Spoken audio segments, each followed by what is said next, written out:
La vidéo d'aujourd'hui a été réalisée en collaboration avec le Club astronomique de la région lilloise. Si vous habitez dans le Nord-Pas-de-Calais, la Belgique limitrophe, ou si vous êtes de passage, rendez-vous sur astro-carl.com pour prendre connaissance des activités du club et de ses prochains rendez-vous avec le public.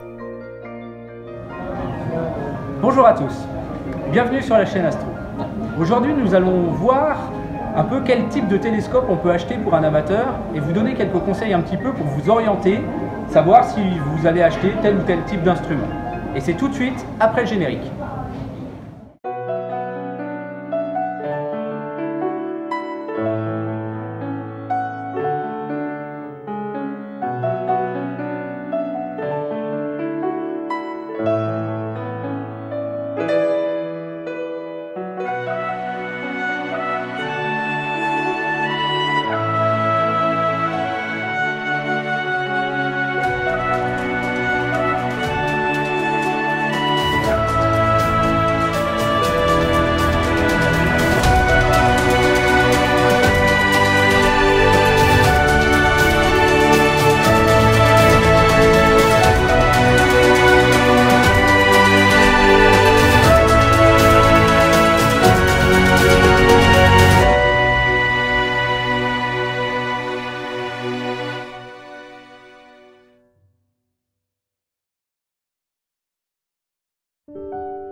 Bon, alors la première chose à savoir pour choisir un télescope, c'est ce que vous allez en faire.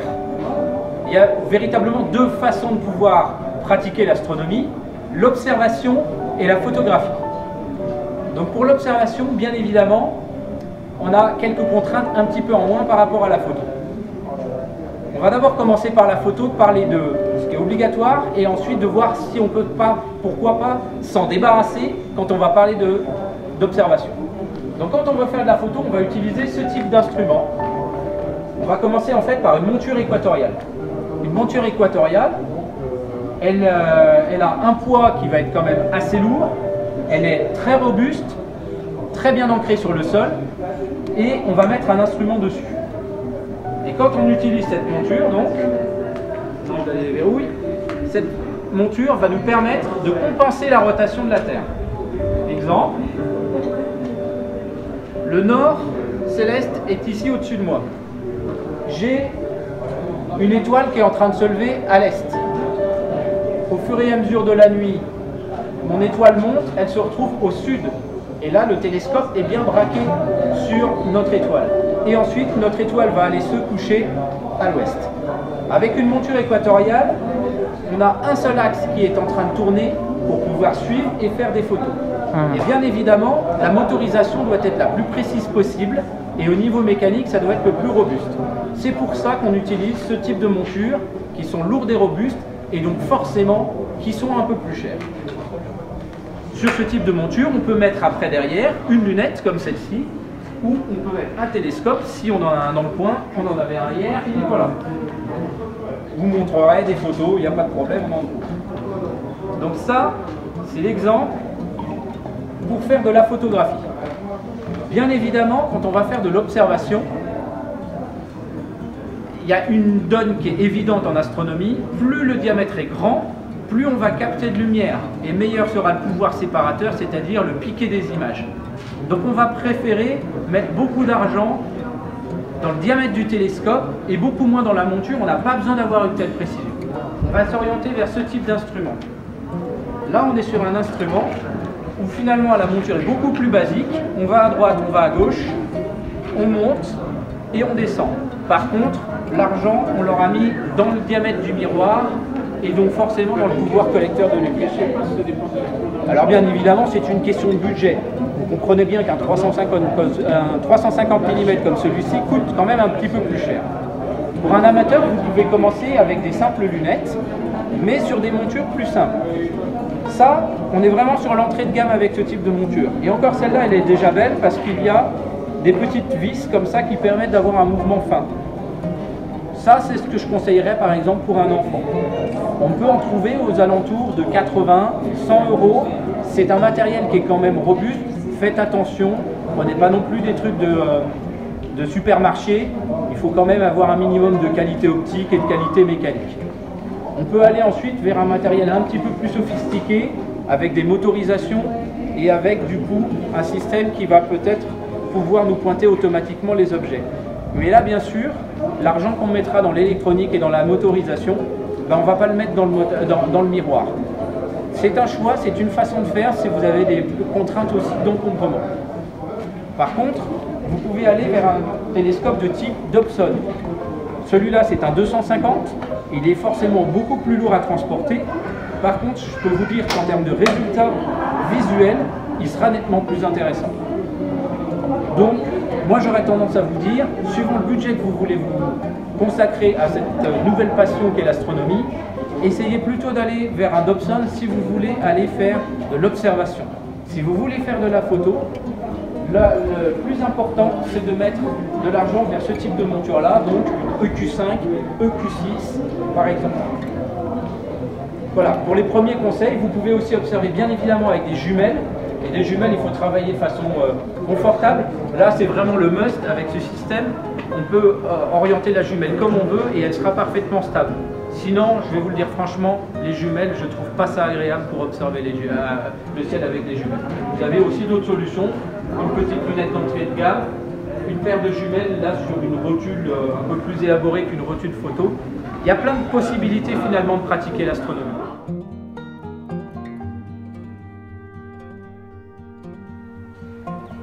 Parmi l'observation, je dirais qu'il y a quand même deux domaines d'observation un petit peu opposés en apparence, je dirais, l'observation du ciel profond et l'observation planétaire. Et pour ça, des télescopes excellent dans l'observation planétaire, ce sont les Maksutov et les Schmidt-Cassegrain. Si vraiment vous voulez vous orienter dans cette direction exclusivement, adoptez plutôt un petit Max 127 ou un Max 180. Ce sont vraiment des télescopes étonnants qui donnent un super résultat en observation du ciel, en observation planétaire. En revanche, en observation ciel profond, ça va être un petit peu difficile parce que comme ces instruments sont bien corrigés, ils sont à prix égal de plus petit diamètre et donc en montreront moins. Vous aimez cette vidéo? Vous voulez en voir d'autres? Offrez-moi un pouce bleu, abonnez-vous, cliquez sur la cloche pour recevoir les notifications, réagissez dans l'espace commentaire et faites connaître la chaîne en partageant. Merci.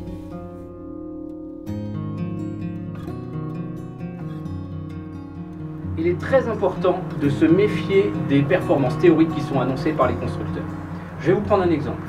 Vous prenez un 300 mm, on vous dit qu'il va être capable d'atteindre la magnitude 14 en visuel et de pouvoir permettre un grossissement de 600 fois. Je vais être très honnête, sur un télescope industriel, c'est impossible. Tout simplement parce que l'industriel qui va le construire, il a des critères de prix, et donc que son instrument, il va le construire, il va mettre un certain temps pour tailler son miroir, et si le miroir n'est pas tout à fait terminé, eh ben on va passer au suivant, parce que de toute façon, sinon on va exploser les coûts. Résultat, vous avez des télescopes, il faut être honnête, pour un 300 industriel, vous allez plutôt pouvoir avoir un grossissement de 200 fois, 300 fois quand le ciel est excellent, mais jamais les 600 fois. Soyez très honnête là-dessus, soyez réaliste. N'attendez pas non plus d'avoir un visuel qui sera comme des photos Hubble avec des couleurs sur les nébuleuses et des trucs complètement fous à l'œil. Non. Essayez de vous renseigner voilà, sur des forums, sur des discussions. Voyez aussi de pratiquer d'abord un peu avec un club, parce que sinon vous pouvez risquer une petite déception entre ce que vous vous attendiez et ce que vous allez effectivement avoir.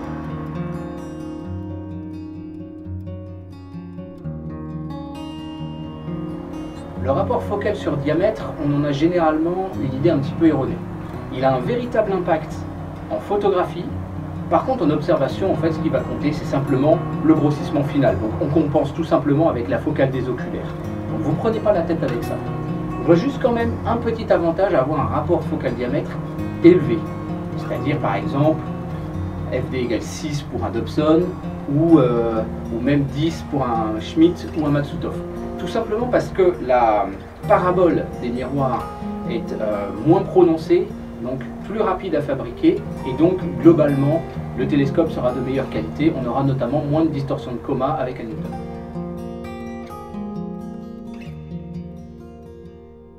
Ok, donc il y a une donne à bien comprendre concernant les lunettes et les télescopes. C'est que dans une lunette, vous avez une lentille et il va falloir, pour la fabriquer, travailler les deux surfaces de cette lentille. Un des problèmes, c'est que la lentille, elle va agir comme un prisme et qu'elle va dévier la lumière de façon différente suivant sa longueur d'onde. Donc pour ça, on va travailler avec non pas un seul morceau de verre, mais 2 voire 3 morceaux de verre pour former ce qu'on appelle un doublet ou un triplet. Et ces morceaux de verre de densité différente vont travailler en opposition les uns par rapport aux autres, ce qui vont faire que les rayons rouge, vert, bleu, globalement, les différentes longueurs d'onde vont bien reconverger correctement à la fin et on n'aura pas d'aberration chromatique. Donc vous comprenez bien que sur une lunette, ici une 80 mm de diamètre, vous comprenez bien que pour former une lunette de qualité, on va non pas avoir à travailler une seule surface, mais finalement 4 à 6 surfaces à travailler parfaitement pour arriver à avoir une bonne image. Donc entre travailler 6 surfaces parfaitement ou travailler une seule surface pour un télescope comme un Dobson par exemple, comme un Newton, et bien finalement ce sera beaucoup plus simple de travailler donc la surface du télescope à miroir, et c'est pour ça que finalement le rapport qualité-prix va très vite en faveur du Dobson pour ce qui est de l'observation.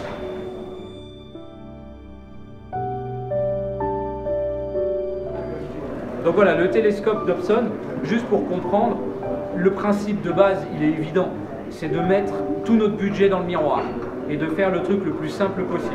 Donc là, on est quand même sur un tube, un simple tube de métal, et la monture, on est sur le truc le plus basique possible. En fait, c'est de l'aggloméré, c'est du bois, c'est vissé à la perpendiculaire pour faire un carré, et puis ensuite on vient se poser dessus avec des axes, et c'est simplement posé sur une ouverture. On peut avoir un frein pour pincer, mais la monture est extrêmement rustique finalement sur un Dobson. Donc forcément, beaucoup moins cher à fabriquer qu'une monture équatoriale. Et donc mécaniquement, on va pouvoir augmenter le diamètre. Après, on peut travailler là avec on peut mettre un réglage motorisé pour la mise au point. Ça, c'est effectivement beaucoup mieux pour le confort. On peut se mettre différents chercheurs. Là, on a un point rouge. Là, on a un chercheur optique. Voilà. Mais on reste sur quelque chose de très basique où on va mettre vraiment finalement le budget dans l'essentiel du télescope, c'est-à-dire sa partie optique.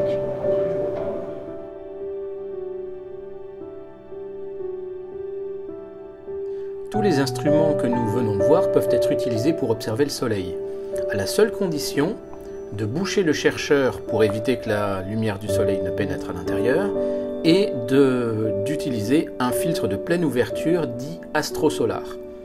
Lorsque le tube est totalement fermé, il n'y a pas de danger et on peut observer le Soleil.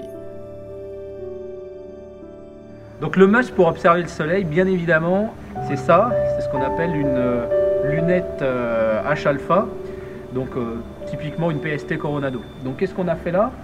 On a une lunette astronomique Skywatcher, type standard sur le marché. On a un premier filtre à l'ouverture qui va déjà réjecter une partie de la lumière. On a bien sûr une monture équatoriale, type équatoriale allemande, motorisée. Donc on va suivre et compenser la rotation de la Terre. Donc on va pouvoir observer pendant longtemps le Soleil. Et ça, c'est très intéressant.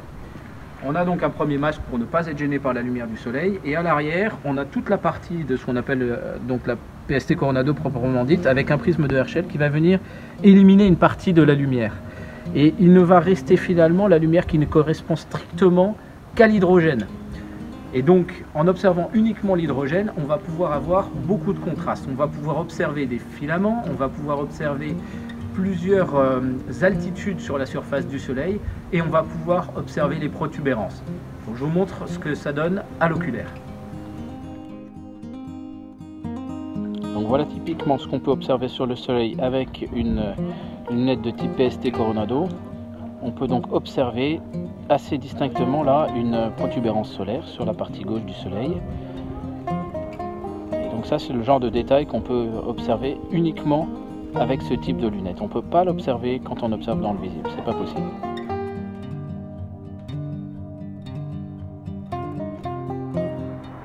Un critère absolument déterminant dans le choix de votre instrument, c'est le critère de transportabilité et le besoin de transportabilité. Comme vous pouvez le voir, j'habite dans un appartement, et qui plus est en ville. Franchement pas l'idéal pour faire de l'astronomie. Donc, j'avais besoin d'avoir un télescope qui soit transportable. Et en même temps, je voulais du diamètre, donc j'ai plutôt fait des télescopes démontables.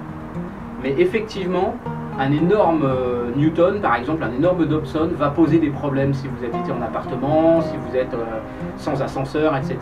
Et donc, effectivement, vous irez plutôt vers des petits instruments.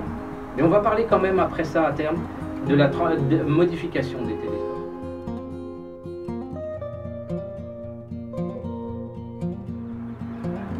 Il n'est pas absurde de songer à acheter un instrument d'occasion. Bien évidemment, il faut savoir ce qu'on cherche, il faut savoir voir si le télescope est en bon état ou pas. Voilà, donc le plus important, rapprochez-vous d'un club, pratiquez avec un club, connaissez un petit peu les instruments et à la limite, le jour de l'achat, allez avec un membre de votre club qui vous conseillera. Mais sachez que moi, quand j'ai repris l'astronomie il y a 4 ans, je me suis acheté un Midlight Bridge pour 450 €, c'était un 300 mm. Il n'était pas en super état, mais ça a été vraiment une super option pour redémarrer l'astronomie.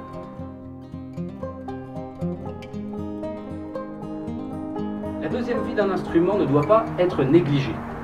Je dirais même que c'est un des critères fondamentaux quand vous allez acheter votre premier instrument. Parce que aujourd'hui, vous avez un budget un peu limité. Dans 3-4 ans, peut-être que vous aurez envie de passer à quelque chose d'un peu plus gros. Et là, à ce moment-là, vous allez devoir revendre votre instrument. Voilà pourquoi je ne suis pas très fan des petites lunettes de 70 mm pour les enfants, entre guillemets, comme celles que je vous montrais tout à l'heure. Tout simplement parce que ça ne se revend pas. Un Dobson 200, ça se revendra. Parce que c'est un diamètre qui est quand même assez conséquent. Et pas mal d'amateurs aujourd'hui commencent plutôt avec ce type d'instrument. Donc, ayez toujours à l'esprit la revente. Et c'est pour ça que d'ailleurs, d'avoir acheté un instrument d'occasion n'est pas idiot. Parce que quand vous allez le revendre, finalement, vous allez le revendre un tout petit peu moins cher. Et en tant que tel, vous n'allez pas y perdre énormément. La deuxième chose à penser dans l'avenir de la vie de votre télescope, c'est peut-être de le garder pour en faire un deuxième instrument, par exemple de voyage. Je vous donne un exemple. Un télescope de 250 mm, ça peut rentrer là-dedans. Et ça, vous pouvez partir en vacances avec, dans votre sac, au fond du coffre de votre voiture, il n'y a pas de problème. Un 300 mm, vous le mettez là-dedans. Donc, même chose, on peut lui donner une deuxième vie. Ça fera l'objet d'une autre vidéo vraiment dédiée sur les strokes. Mais pensez et ayez en vue ce que vous allez faire dans 2 ans, 3 ans, 4 ans. Achetez progressivement, mais projetez-vous en vous disant, voilà, si j'ai accumulé mon argent de poche pendant 2-3 ans, qu'est-ce que je vais pouvoir m'acheter par rapport à la façon dont je veux pratiquer mon astronomie. Voilà.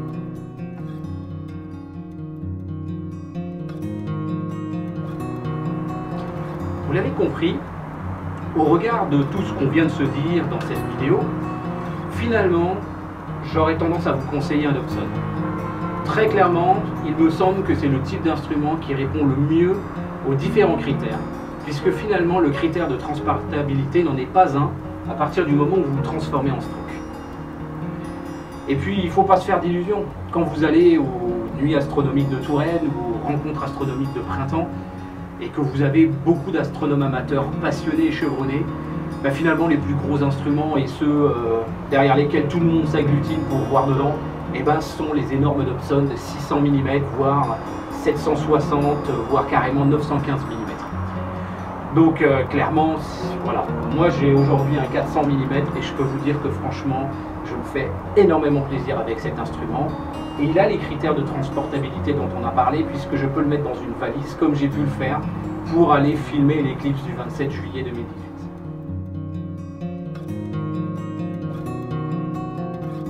Donc le meilleur moyen également, et je terminerai par ça, c'est de vous rapprocher d'un club. Ici nous sommes au sein d'un club et tous ces instruments-là, vous pouvez venir les tester et venir apprendre des autres astronomes pour savoir un peu comment pratiquer, comment utiliser et vers quoi vous orienter. Voilà, je vous remercie de votre attention, n'hésitez pas à réagir dans l'espace commentaire et je vous dis à bientôt sur la chaîne Astro. Merci, au revoir.